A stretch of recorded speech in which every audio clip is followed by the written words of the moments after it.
Does your dog bark at other dogs while on a walk? Well, here are 3 tips to help stop your dog from barking out in public. So let's get straight into the video. Number 1, you want to remove the motivation to bark.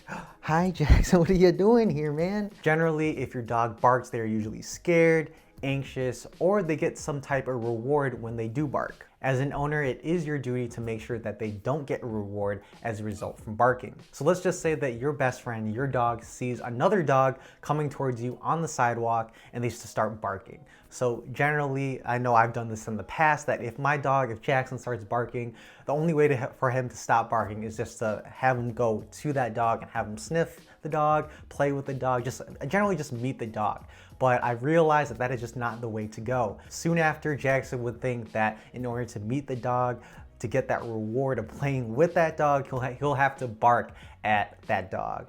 Obviously, this is not what you want as a pet owner, to have your dog bark. So what I did to basically combat that is to basically just don't give him that reward. Either turn the other way, go a different direction, and just keep him from continuing to create that habit. You want to let them know that if they want to meet that person or that dog, or if you want that reward, then the way to go is to not to bark. Figure out what they want to get out of barking and remove it. Tip number 2, desensitize your dog to the stimulus. So what do I mean by desensitizing your dog to the stimulus? You want to make sure that they are comfortable, not afraid, not stressed, not anxious when it comes to the triggers that may cause them to barking. So like a lot of people, I got Jackson during quarantine. He is a quarantine puppy. And so with that, he's not used to not accustomed to just people, other pets in general, or anything in public. Hi Jackson, what are you doing up here? You can't get up here, man. And because we were constrained to being inside, I wasn't really able to practice going out with him or go to public places with him because everything was just closed due to COVID.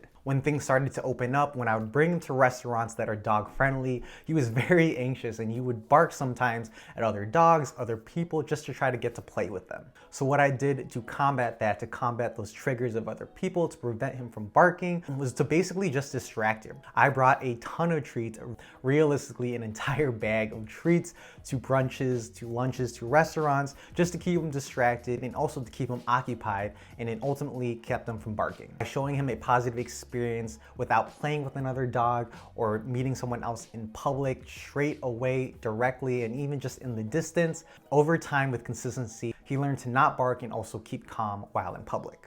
Other things that I would do was bring him to public places like PetSmart, Petco, any stores that are dog friendly. And then on top of that, go to public parks and basically just have him sit down and just observe what's happening around them. People walking, kids playing, other dogs playing fetch. Again, just having him sit down and observe and getting accustomed to all these triggers that he used to bark at just so that he could play with them. So I definitely recommend immersing your dog in public places just so that they are used to everything that's going on in the world.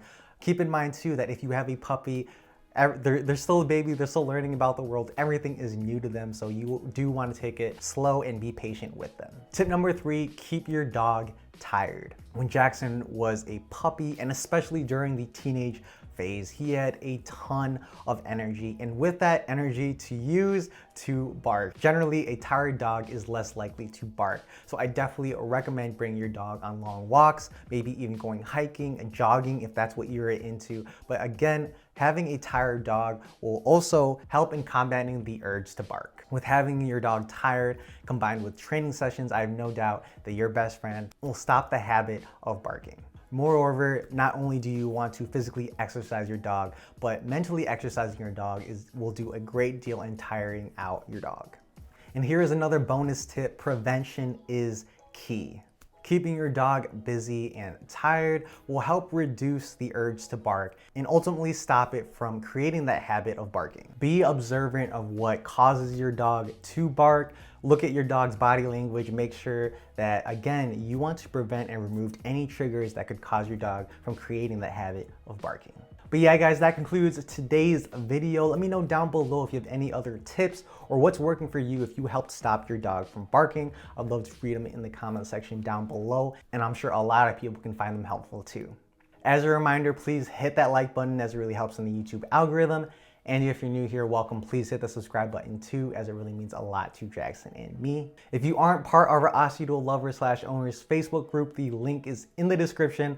All I ask is no promoting or selling of puppies. I just want this to be a place of tips, insights, experiences, and ultimately a place to share the joy of Aussie Doodles. Tell your dogs you love them. Jackson, I love you.